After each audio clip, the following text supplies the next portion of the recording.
দেখো এটা হচ্ছে আজকে রিসেপশন ব্রাইড লুক, একদম সাবেকিয়ানার মধ্যে রেখেছি। ছোট্ট কলকা মেসি বানের মধ্যে হেয়ার স্টাইলটা করেছি।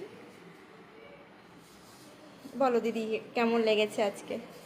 আজকে আমার সুন্দর মুহূর্তটার এত সুন্দরভাবে সাজিয়েছে যে আমি নিজেকেই মানে চিনতে পারছি না, এত সুন্দর সাজিয়েছে দিদি, দুর্দান্ত হয়েছে, অসাম লুক।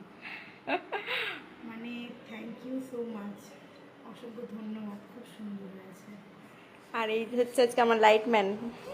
আমি কেমন লাগছে দিদিকে বলো? আমার ভালো লাগছে, অনেক ভালো লাগছে? সুন্দর লাগছে। আমি একে অ্যাসিস্ট্যান্ট করব বলে ভেবেছি। ঠিক আছে, চলো সবাই জানাবে কেমন লাগলো। আসবো আবার পরে অন্যদিন কোনো ব্রাইডকে নিয়ে। টাটা।